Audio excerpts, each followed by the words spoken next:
Hello everybody and welcome to the third Google Hangout session of the Pixel Project's fourth fall edition of our Read for Pixels campaign. My name is Anusha Kandasivam. I'm your moderator for this session. Through Read for Pixels, the Pixel Project is collaborating with 12 award-winning best-selling authors to raise awareness about violence against women and to raise funds for the Celebrity Male Role Model Pixel Reveal campaign. In this campaign, we aim to raise $1 million to aid in the cause to end violence against women. I'll be telling you a bit more about the Read for Pixels fundraiser later. We have lots and lots of exclusive author goodies, and I'll tell you how you can get your hands on them. But meanwhile, if you want to find out more about the Pixel Project and the work that we do, please do go to www.thepixelproject.net. Okay, so for this session, we have a very special guest. We have a live discussion and a Q&A session with fabulous best-selling fantasy author Kristen Britain. Kristen wrote her amazing Green Rider series while working at Acadia National Park. And it's the story of a runaway schoolgirl who finds herself in deep peril and has amazing adventures. And believe it or not, next year, 2018, is going to be the 20th anniversary of the publication of this series. Kristen has generously donated one full set of the Green Rider books to the stash of author goodies that we have set up as perks on our Read for Pixels Rally Up fundraising page. This is all 6 books in the set, and they are all first editions, including the latest book, Firebrand. But this goodie was snapped up a few days ago by Jasmine Hunt. And all of us here at the Pixel Project would like to say thank you so very much, Jasmine. But we have plenty of other author goodies on our Rally Up page, and we've just launched the campaign this weekend, and we're already at 9% of our goal, so please do help us get to 10%. I'll be telling you a little later how you can go to the Rally Up page and how you can get your hands on the goodies, so stay tuned for that. And all funds go towards the Pixel Project's Celebrity Male Role Model Pixel Reveal campaign to help end violence against women. Okay, so here's what you've been waiting for. Here is Kristen. Hi, Kristen. Hi, everyone. Glad to be here. Thank you for having me. Okay, so Kristen, you are going to do a reading for us. Yes. Shall we proceed with that, or? Yes, let's do it. Okay. So usually when an author reads from a book, they will read from their most recent publication. But because of this being the Pixel Project, one of the excerpts that came to mind was in the very first book, Green Rider. And just to set it up a little bit, our protagonist, Kerrigan, has been taken captive by 3 mercenaries who do not want her to deliver a message that's very important to the king. One of the mercenaries is off stage for this particular scene. And briefly appearing in the scene will be the ghost of the king's messenger from whom Kerrigan originally acquired the message as he was dying. So,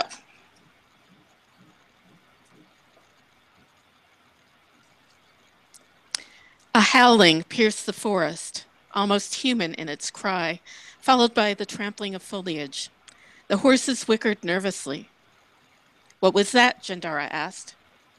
Garodi shrugged, unconcerned. Probably some wolf looking for dinner. Then with a wicked grin he added, maybe it's found torn. Jandara muttered under her breath, looking from the mercenary to Kerrigan.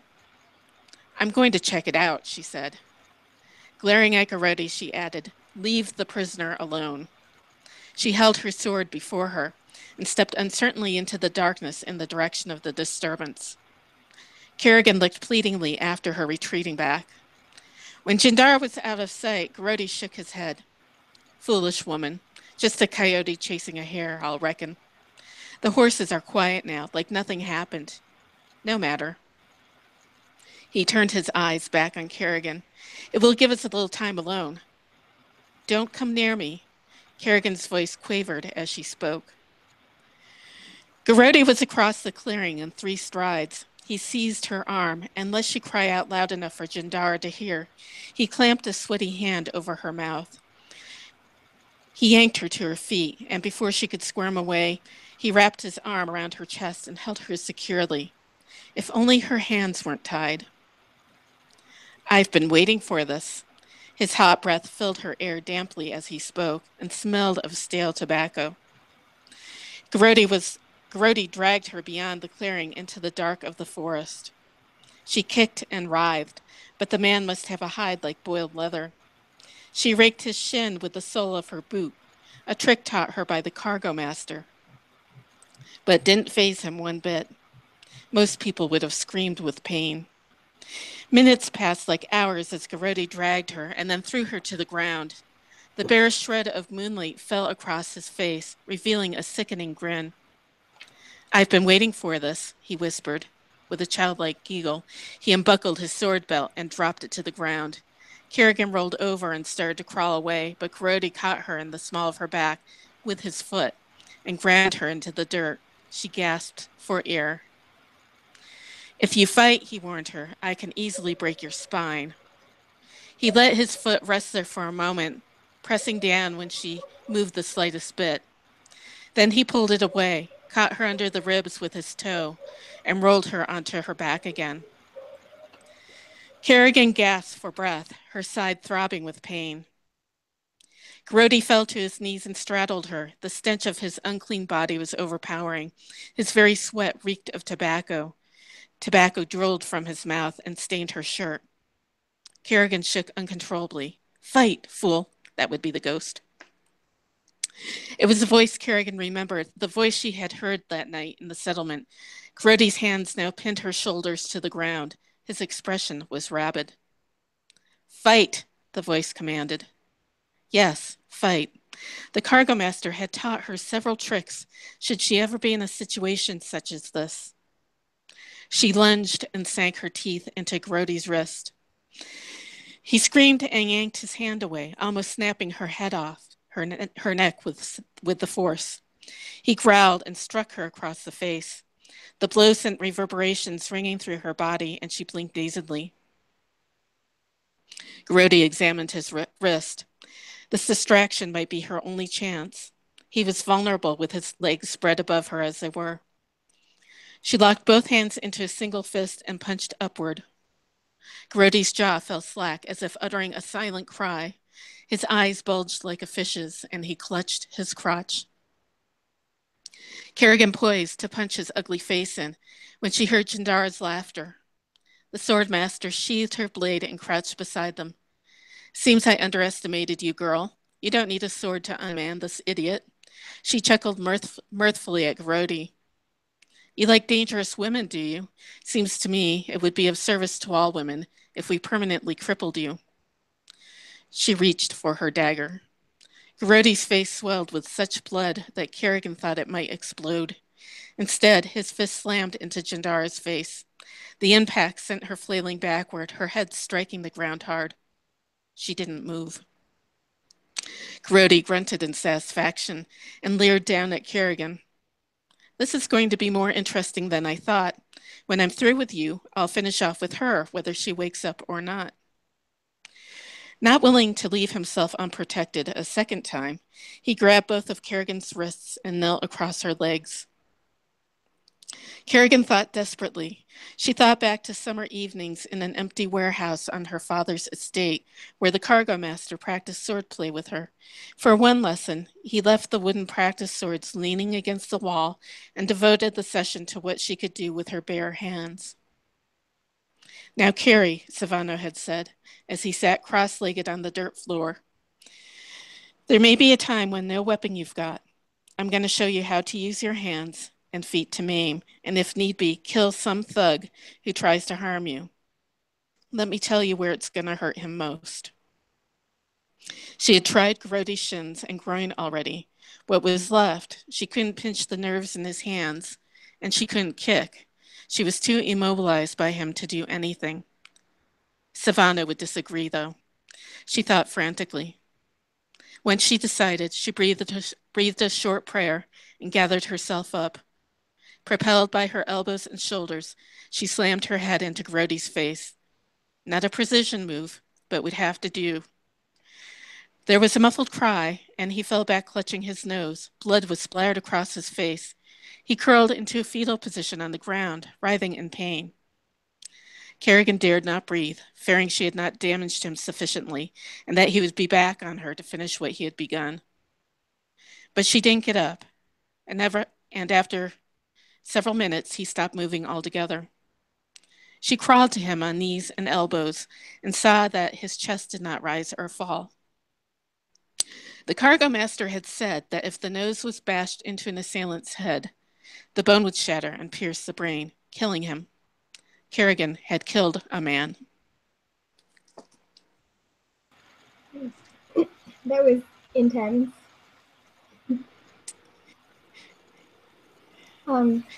Okay, so guys, before we begin the discussion, I just have to tell you that you guys can participate by asking Kristen questions. You watching this on YouTube, you can type your questions into the chat box on the right-hand side of your screen, and I'll read the questions out to Kristen. And we have our chat box moderator, Regina, there, who's also going to take care of you guys, and she will also be relaying the questions to me so that we don't miss anything. So feel free to type your questions in, and I'll read them out to Kristen, and Kristen will answer them. Okay, so thank you for that amazing reading, Kristen. I remember reading that passage myself and just feeling, a gamut of emotions and feeling that, men like this are so disgusting. But it's kind of normal not normal, it's not unusual for a woman to find herself in this kind of situation. And But we can see Kerrigan's strength of character very well in this kind of passage. And during your AMA, you mentioned that you created Kerrigan way back in 1992 because you were annoyed that there weren't very many female protagonists who, and you wanted to see a girl who would have adventures and be strong and, do all these cool things. And over the years, your Green Rider series of stories has expanded from Kerrigan to include a range of female characters who are independent, intelligent, determined, and they're all young women who go through tough personal journeys and they grow stronger for them. Like any other genre, fantasy has its share of female stereotypes and tropes. So my question for you is, how do you kind of break through stereotypes to create a female character with agency and who is empowered to know and claim her rights while being a distinctive person in her own sense? Sometimes I get these questions and I'm not sure how I do it. it just sort of happens. But one of the characters I think about when I think about breaking stereotypes is a character in the later books named Grandmother. And she's not a young person. She's a grandmotherly, elderly person, but she's a villain. And they call her grandmother, but she can be grandmotherly, but she can also be very, very scary.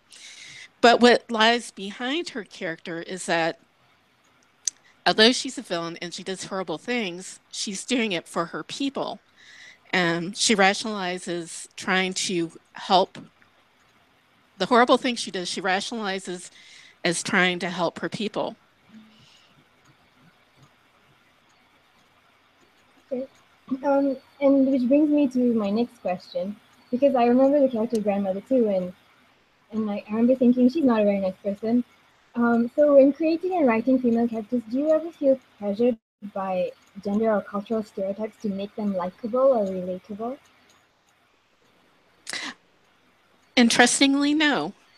It's almost like the characters are telling me what they want to be. And I rely a lot on what the story is trying to tell me and what the characters are trying to tell me.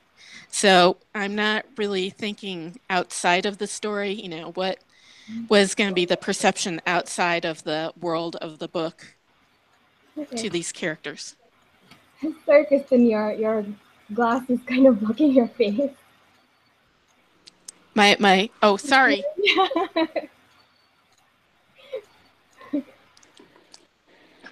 Everybody like my glass? Yeah, it's quite cute. It's got little crustaceans on it, doesn't it? Yeah, that's Coca Pelli on my glass, who is a native figure for creativity. So Oh, cool. Um, okay, so do you think then that I know it's not really fair to ask you to tell other people what basically tell other people what to do, but do you think then that authors should not um, should try themselves not to feel pressured by stereotypes to make female characters in particular likable or relatable? They should just do whatever they want. I think the You think it's author should better? do. I think authors should do what they need to do to create their story, and sometimes tropes and stereotypes help tell that story. Mm, okay, yeah, that makes sense. Um, there's somewhat of a tendency for authors, especially if you're writing young real characters, to fall into this not like other girls trope. It's just like I'm strong and resourceful. I'm not like all these other silly, flaky girls who don't know how to ride or go on adventures. But in a lot of your stories, there are you sort of turn this on its head. There are girls like Kerrigan who are sort of outdoorsy and adventurous, and there are other girls who are not like that, but it's totally fine. It's whatever kind of girl you want to be. It's totally fine. Did you do this deliberately? Oh yeah, yeah, somewhat deliberately. The character of Astora was sort of created to be the opposite of Kerrigan, but she is still a strong woman in her own way. They don't all have to be sword swinging, horse riding, crazy people. They can be quieter, more commanding, queenly type characters. Or like her friend Estrel, who doesn't like to travel, but still gets caught up in adventure and manages to Yeah, survive and yeah, yeah, yeah, and that makes sense because the world is not made up of one kind of person, right? right. So we have some fan Eh, questions coming in. They're coming in quite thick and fast. So I'm gonna go through maybe two of them first. So the first question was from Nicole Weimer. I hope I'm saying your name correctly. So Nicole says, Kristen, would you ever consider turning the Green Rider series into a TV show and give Game of Thrones a run for their money? Excuse me. Um, I would love it if someone picked up Green Rider as a TV show and actually did give Game of Thrones a run for its money. I think that would be super fun. Unfortunately, it's not up to me. It's up to a studio and producers and film people being interested in the story and producing it. Okay, well let's hope so. I'm sure I would really love to see a Green Rider series on TV. I That think would it be would so work cool. well. Yeah, I think so too. It's so cool. Okay, question two from Melody Mumper, who actually has two questions in one. And she asked, how many books do you intend to write, and is there any happy ending planned for Carrigan and the King? Well, as for That's the first spoilers. question, Uh-huh. for the first question, I have two more books under contract. Um, After that, I don't know what's going to happen. It depends what the story tells me. So I rely on the story to tell me how long this particular arc is going to be. For the second question, I'm not telling. Yeah, Melody, we all want to know, but you're gonna have to wait. Okay, we have question three from Nicole again. Nicole says, I wanted to say how much I love your books and admire you as an author. I am a school librarian and have been reading your books since the first one came out. Do you ever Skype with schools? Yeah, thank you very much. That's great. And that was almost 20 years ago when it started. So She asked, do you ever Skype great. with schools? Would you ever do that? Would I ever what? Have a Skype session, like maybe a live online session with school? Probably. Yeah, I expect I would. Nobody's asked. Okay, well, Nicole, go and ask. Okay. I'm gonna go back to one of my questions. Um, so my next question is, as a novelist, how important do you think it is to have strong female characters, not just in novels, but in pop culture as a whole, like TV and movies and games and things like that? How important is it, and why do you think it's important? I think it's really important, and I think it's important for both males and females to see women of agency well portrayed in books or on the screen. Um, I think it's just so great that there's lots of young girls now who can see shows. We were talking about Supergirl earlier. Um, Wonder Woman came out, and that was a smashing success. And girls want to see people like themselves out doing and being exciting and adventurous and so on. And I think it's also good for males to see those positive role models. Isn't it weird that you always hear about you hear things about like movie executives who don't think that there is an audience for films like Wonder Woman, but that doesn't really make sense. I agree, and hopefully that perception is slowly starting to change a little bit, Mhm. especially with the success of Wonder Woman. But how long has it been since the Alien movies came out, or since Buffy and Xena? So Yeah, it's a exactly. slow process. Yeah. Um, do you think it's important for influential authors like yourself, who are read all over the world and who are read by a wide range of ages, to make a conscious effort to include characters in your stories that show readers the importance of respecting women as equals and as human beings? Yeah, I can only speak for myself, and for me, it is important.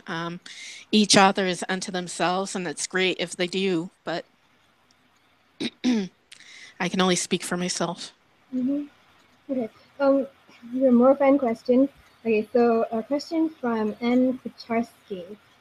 She says, I love the yarn and knot based magic that grandmother uses. And her question is there someone in your life that inspired this? And do you crochet or knit yourself? That's an interesting question. Well, I think the whole yarn thing transpired because you have this character named grandmother, and you think she's going to be the stereotypical grandmother knitting sweaters and socks and baby blankets and that kind of thing. But I just wanted to sort of twist that. And so I twisted that. And while there isn't a specific person who inspired this, a woman who is part of my writing group actually spins her own yarn. She has sheep and she shears them and she dyes the wool and she spins it. And so there are people who who do fiber arts around me.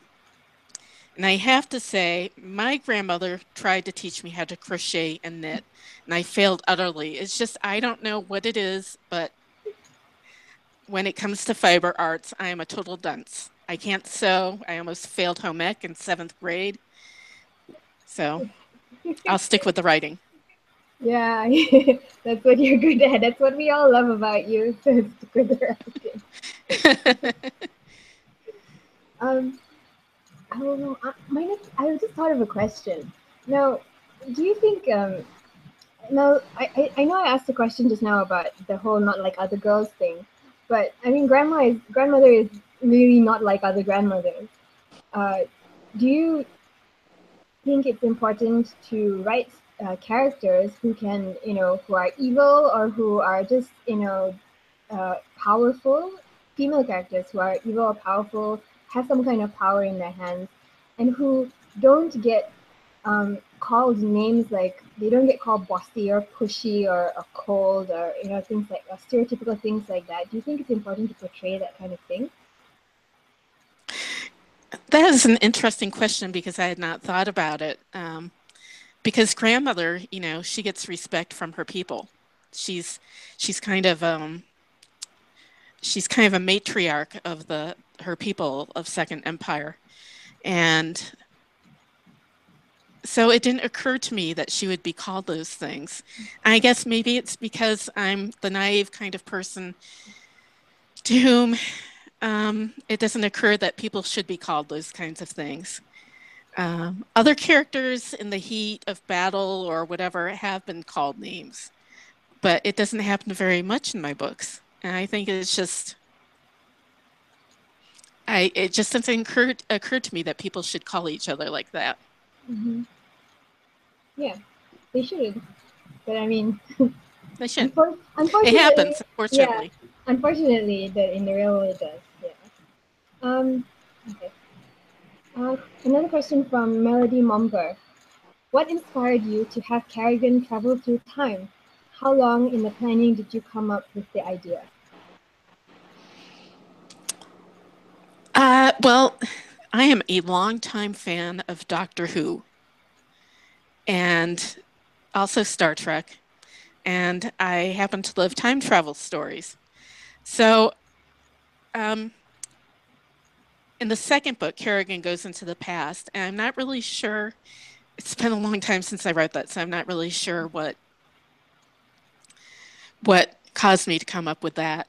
With Marasite, where she goes into the future, it was more of what would the world look like? I was really intrigued by this concept of what would a fantasy world look like if the good guys lost? And I wanted to look at that in my own world. And so we saw that the good guys had lost. And it also shows our protagonist, Kerrigan, what's at stake for her back in her own time. Hmm. That's a very interesting concept because in most fantasy series or books, you kind of the good guy always wins, and you don't get to see what the world would be like if they lost. So that was very interesting. And It then, was kind of fun. And it was, yeah.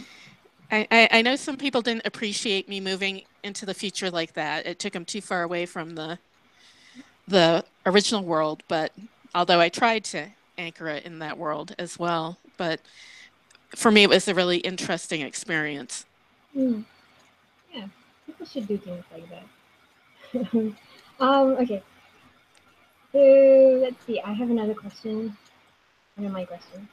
Um, okay, so stories are very powerful ways of bringing about change. In your opinion, how can authors strike a balance in their storytelling between raising awareness about tough human rights issues such as violence against women and telling an engaging story without being pedantic or preachy? Yeah, that's really a tough one. I mean, you have to have some skills, I guess. Because I've read books where they have gotten preachy and they've been espousing a certain view, and Mm. it's like it takes you out of the world, and so you don't want to do that. Excuse me.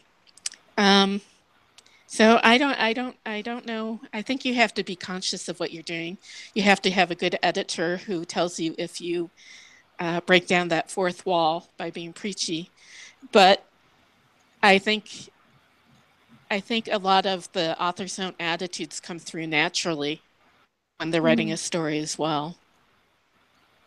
Do you find it challenging? No. I just Okay. write the story. Okay. I just write the story and I try not to be preachy. And hopefully I spot it when it happens or my editor does. Yeah. Yeah. Do you think then that stories that do explore this kind of theme or have a message or and explore the theme that women can be strong and that men should respect women, um, how do you think it translates to putting a stop to violence against women? Could you repeat that last part, please? Um, so it's stories which have some kind of moral message, or stories around this that explore this theme that women can be strong and that men should respect women. How do you think these kind of stories can translate into the real world, into putting a stop to violence against women? Well, I think it's kind of a role modeling effect. I'm trying to think, Supergirl or Wonder Woman. I think, they project really good role models for, fighting bad guys. And I think it's the same whether it's print or it's computer games or it's any other kind of creative endeavor, that role models can make a difference and make people, male or female or whatever, think positively about the female. I think you mentioned this in your AMA as well, but I think you said something like an excellent character role model can help inspire people to make the change that needs to be made to eradicate violence against women. And you said that you will continue to create these role models. What do you think makes and defines an effective character role model in this regard? A woman who has, or a female girl who has agency, who is doing her best, um, having a bit of a brain freeze. But who stands up for people against, those who would do harm. Mm-hmm. Yeah, a hero basically. Yeah, that's the word. Yeah, and girls can be heroes too, which you know, That's right. yeah, anybody can be a hero, so a girl can be a hero too. Yeah, you don't have to be swinging a sword to be a hero. There's quiet heroes as well. Yeah, exactly. Yeah, well, it's a stereotype that you kind of see, especially in fantasy, where it's the sword swinging, riding, and running person who's always the hero. But yeah, like you pointed out, there are characters in your stories that are quiet or scholarly, who are also heroes.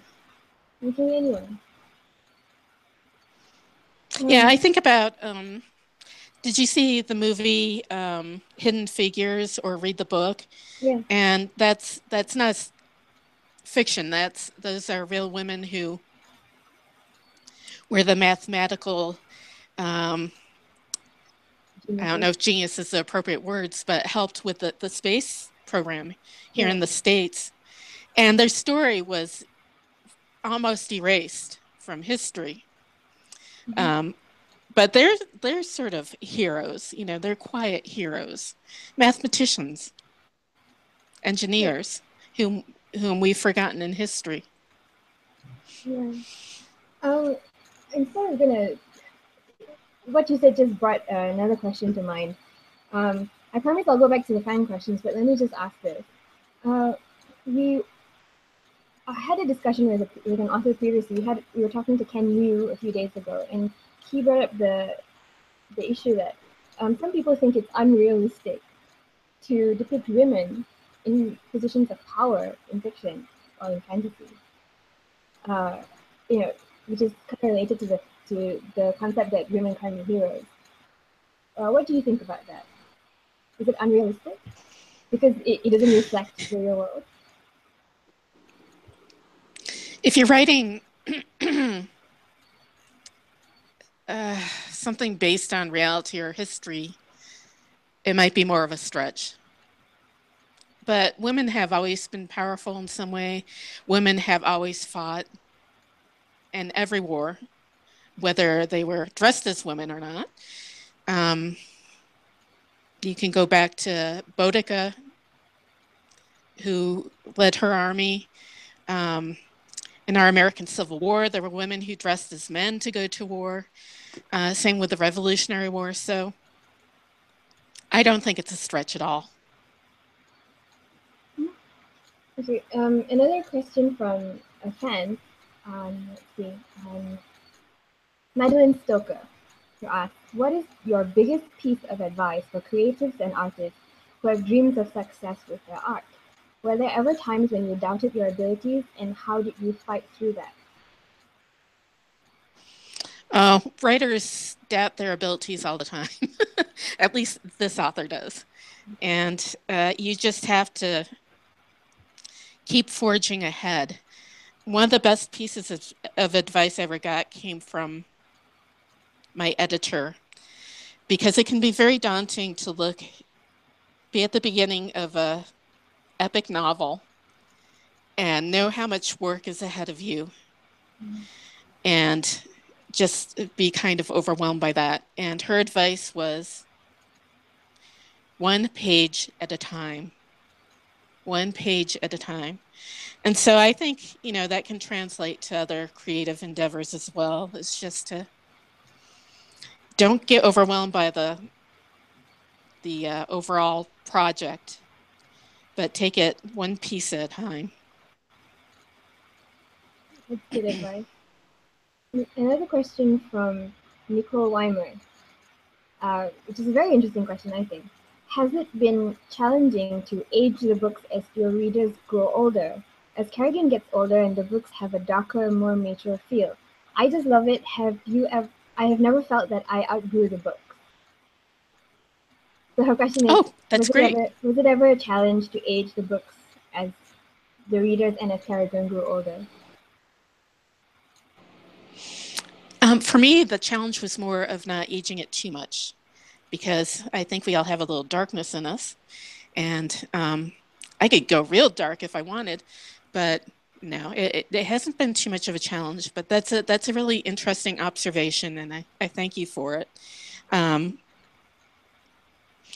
There are some series of books where the characters don't change much. They're episodic. There isn't really an overarching arc. But with my series, there is an overarching arc. Time passes, and it makes sense to me that the characters would change and grow as time goes on.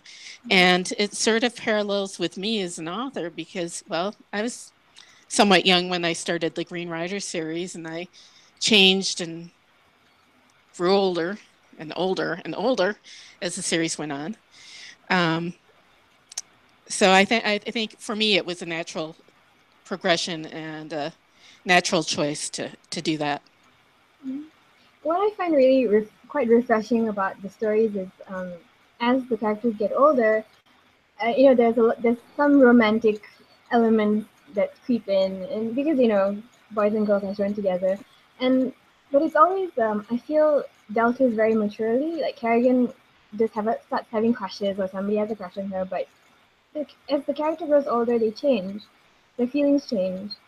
Uh, you like different people, and there's also quite sort of a kind of uh, an open-minded attitude to sex and sexuality among both women and men. Did you do that on purpose?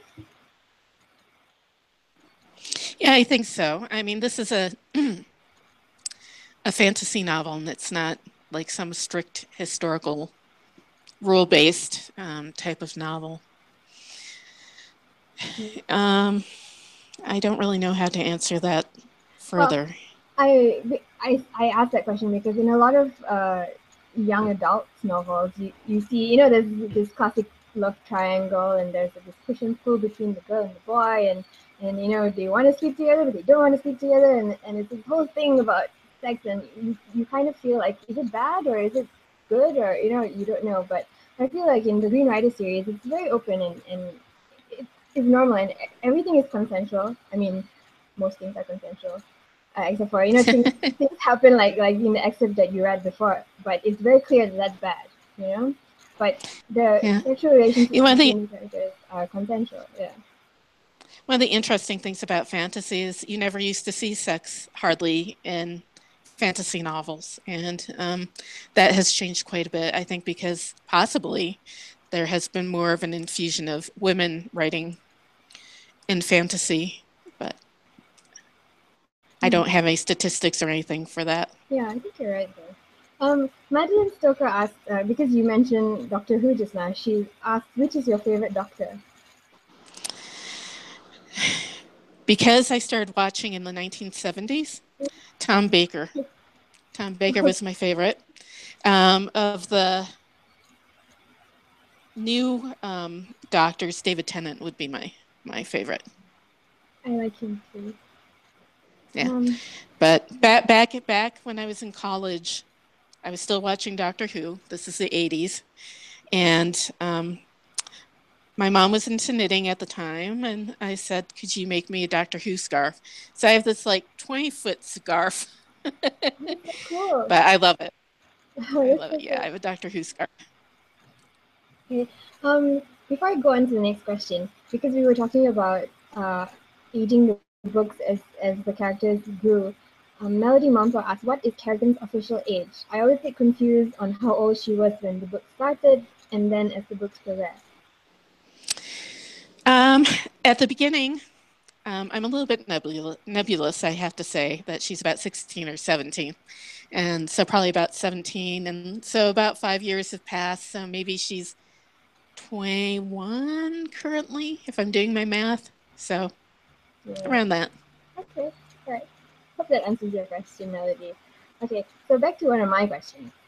Uh, Geek culture in general, including science fiction and fantasy, has had its share of critics saying that it's still too male dominated, despite a rising number of prominent, well respected, and well known female authors, which is what you mentioned just now.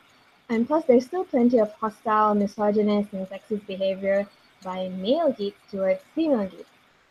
So, what do you think needs to be done or can be done to make geek culture as a whole, whether it's comics or gaming or books, more welcoming for women and girls? Well, I think there has to be a culture change for that to happen. I don't have the answers. I know that conventions are trying by making sure that there's a certain code of conduct so nobody feels unsafe or that they don't feel like they're being harassed in any way when they attend conventions, at least here in the US. Um, Also, the whole cosplay is not consent aspect as well. I have to say that I don't go to many conventions. I am not an active participant in a lot of geek culture. I'm kind of an introvert and sort of sit in my cave and do my thing. So I'm not sure what the answer is to this question, but I think things are going in a good direction. And there are a lot of geeky people like Jim Hines, I know, who has done the Pixel Project in the Yeah. past, who speak out about this kind of business and is a proponent for there to be equality and comfort and geek culture. Um, we have a question from Regina. This is going back to what we were talking about as role models just now. You talked about female characters as role models. How about male role models? What do you think makes a male character a positive role model for boys and young men? I think it applies equally, and extra points if the male role model treats the female role model with agency and respect. Hmm. Okay. A question from Melody Mumper, which is also on role models. Uh, she says, "I've been reading your book since sixth grade. When I have been asked who my hero is, it's Kerrigan. I'm truly inspired by her. Hey. I'm truly inspired by her hardships and how she has overcome them. Have you written something in an attempt to address a certain message to your readers or compare something to how our own world works?"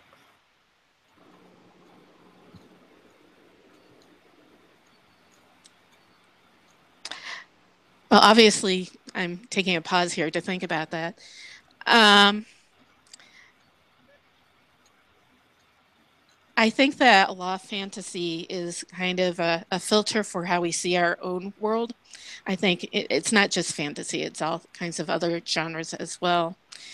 And I think Particularly the book Marasite is a filter kind of what the world can be when it comes to things like fascism. So that's a really complex question. But I think that if you look hard, if you're not caught up in the story, you will find a reflection of our own world. Okay. Question from Anne Kucharski.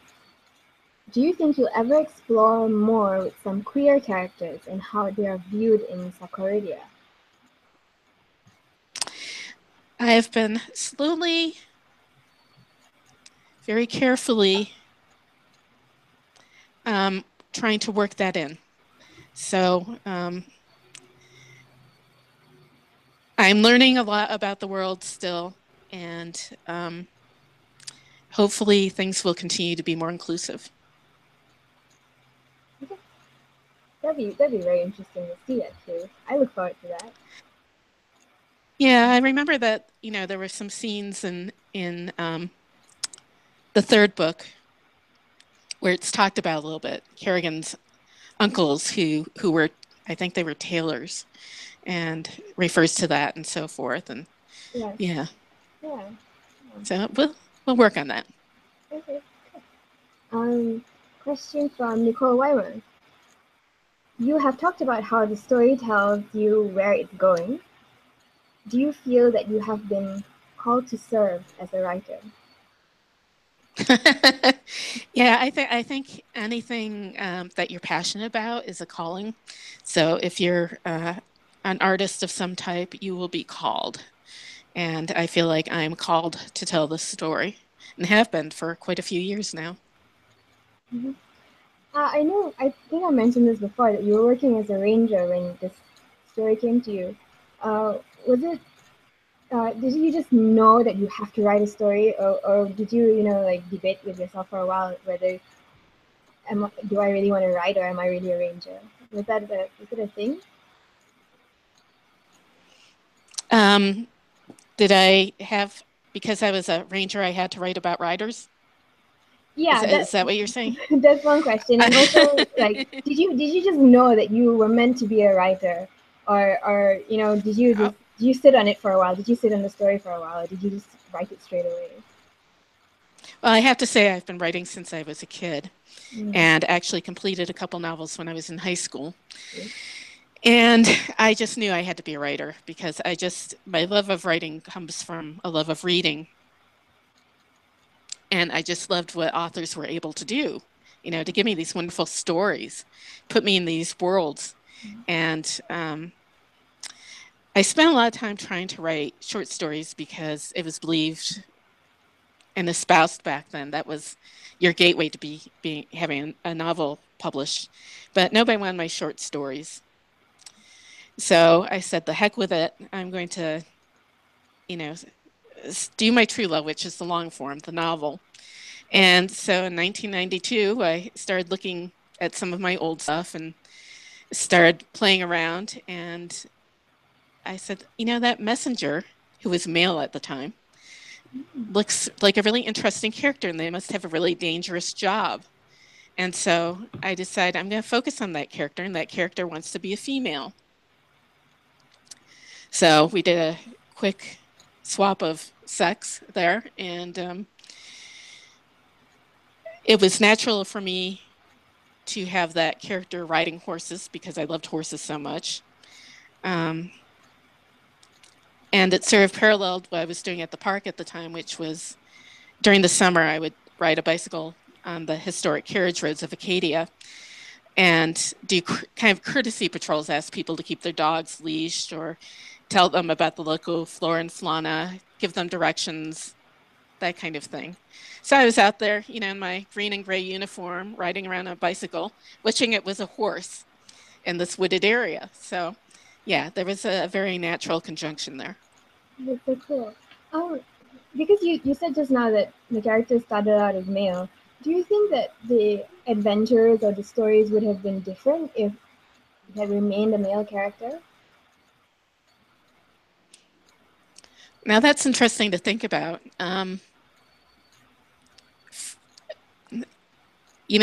They very well could have been. But since I didn't do it that way, I don't know. We will never know. We will never know. The untold story. Maybe one day in the future you can do a gender swap story. That'd be Oh, fun. there we go. I will ask my editor about that. It's an idea. Oh, what about these stories that you wrote when you were in high school? What happened to them? Were they ever published? Oh, no, no, no. No. I would not want them to see the light of day. No. I think they're in a box. They're in a box. They're boxed away. Oh, okay. They're I think You, they're I you think don't they're over think in you my studio. you don't think you'll take them out and explore it again? No, but I did lift things from it. I lifted the Elysians, I lifted Saccaridia, I lifted the horses. So I did borrow from it. There was some basis to it. Okay, that's cool. But Oh, okay, I got maybe one or two questions. So one of the reasons violence against women exists is gender inequality. Do you think there will ever be a time when there will be complete equality between the genders?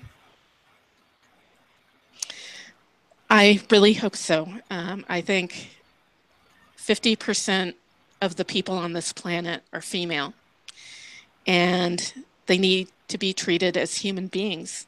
And that would be a great start if the other half would treat the female population as human beings.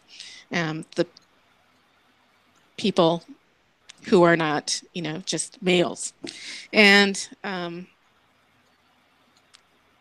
I one of the reasons I like Star Trek so much is because it has this kind of hopeful future in which there is this equality. I mean, some of the series they kind of struggle with issues and stuff, but um, I think that is a hopeful future we can try to work toward because it is going to take work. It's going to take education. It's going to be. I wish we could have courses in the schools that are about being empathetic humans. You know, you Mm. have courses throughout the grades for kids to learn about living in other people's shoes. So I don't know if we will ever see in our lifetime true equality, but people have been working toward it for a long time, and there has been some progress. Um, Back in the 1850s in this country, if you were a woman, you wouldn't have been allowed to own land. If you were married, you did not own the clothes on your back. So if you divorced, your husband had all the right to all your belongings as well as the children. The husband had the right to beat his wife, and if the husband died, the widow did not inherit anything from the husband. The possessions went to the nearest male relative. So a lot of things have changed, but we still have a long way to go. Yeah. Okay. One last fan question, and then I'll start to wrap up. So Nicole Weimer asked, did you choose a green uniform for the riders because your ranger uniform is green? And are there any Yes, yes, this yes. Are there any yes, I did. are there any similarities between you and Carrigan? As for the uniform thing, yes, I did was inspired by my ranger uniform, but also because it's a good color to blend in with the forest, and the Green Riders are often in the forest. Plus, Pink Rider just did not have a good ring to it. Yeah, okay. Are there similarities As between you for, and Carrigan? Yeah. I'm sorry. Are there any similarities between you and Carrigan? Oh, well, let me put it this way: if Kerrigan and I were in a room, she would be thoroughly disgusted with me because I just sit around and write and stuff, and she'd just be too impatient and would be ready to go out and do stuff. That said, I mean, I have stuff in common with all my characters, even the really bad guys. So, because they all come from me. Hmm. So, That's interesting. Yes. Even though I don't knit, there's some grandmother in me. So grandmother. Oh, that's cool. Okay, so on to my last question. You, Kristen, have been so very incredibly supportive of our Read for Pixels campaign and our anti-violence against women work as a whole. Can you tell us why you support the cause to end violence against women, and why, and what do you think authors can do uh, to kick off social change that so we can eradicate violence against women and girls? Well, in anticipation of this Google Hangout, it really became thought provoking because I saw that this would be one of the questions. And it was so thought provoking. I was in the shower, I was thinking about it, and so on. And so I finally, instead of having a word salad, I wrote some things down. And why do I support ending violence against women? And because, as I said before, half of humanity consists of women, because females are human beings with all that entails, because as human beings, women should be able to live without fear so they can excel, be the best they can, and contribute to society, because females should be able to walk down the street without being harassed. They should be able to fulfill a career without being confronted with misogyny, and they should be able to break that glass ceiling. As females shouldn't have to learn how to defend themselves or keep safe when it is males who should be taught that females are not just objects to do with what their urges dictate. And women are human beings with agency and should be treated as such. And that is what I do with my characters. And that's what other authors can do if they choose to do so. Mm-hmm. And hopefully have a positive impact on some kid out there who's reading the book. Sure, that's a great answer. Thank you so much, Kristen, for your giving us your views and giving us such great answers and sharing your perspective with us. And thank you, everybody, for all the great questions that we got. We had some really nice, interesting questions. Oh, Kristen, I believe you have some announcements for the fans. Oh, yeah. One of the things, if you follow my Facebook page, there's a very interesting project going on. There's a soundtrack being made for the novel of Green Rider. Christina A. Bischoff is the composer who's working on them. And I've posted videos that she has put on Facebook talking about her process, and the music is beautiful. Kerrigan's theme, the Elysian theme, and it really does sound like movie music. So there may not be a Green Rider movie, but there's going to be a soundtrack. And so I invite you to keep track of that. And there's also going to be some lovely jacket art to go with it.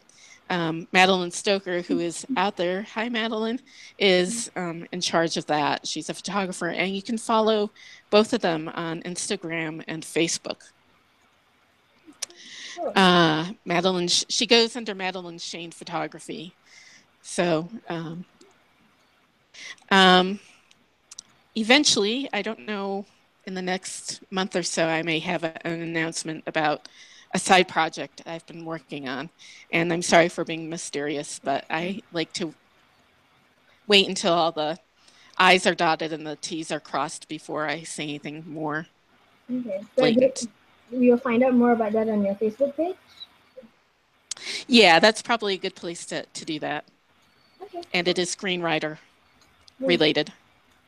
That's exciting. Okay, so I'm going to switch the screen to me right now. Hi, guys. Now, I promised to tell you about the author goodies that we have on our Rally Up page. As I mentioned before, Kristen donated some really awesome goodies, but they've all been snapped up. But there are still plenty more author goodies available from authors including Christopher Golden, Charles Lilland, Adrian Tchaikovsky, Genevieve Valentine, Isaac Marion, and so many more. We are releasing the goodies in weekly batches, so please do check back on Fridays throughout the month of September for new goodies that are going up. And please note that some goodies are available for US donors only, while others are for donors worldwide. So please do check before you select. And also, we just launched the campaign this weekend, and we're already at 9% of our goal. So if you guys help donate, we can reach 10% or more. Okay, so here's how you do it. I'm gonna share a little slide right now. I hope you guys can see it. Here it is.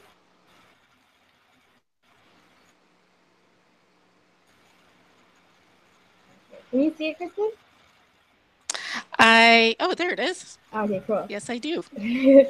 Okay, so if you want to get your rally up page, is.gd/r4p rally up 2017. If you want to learn more about uh, the next Read for Pixels sessions that are coming up, please do go to is.gd/read for pixels.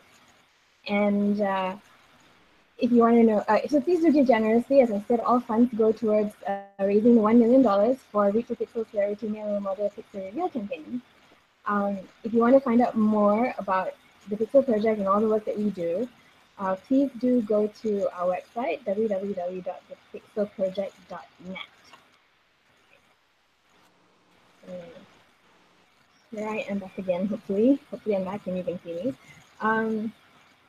So all that's left to do is say thank you. Thank you to all the fans who participated and all the people watching.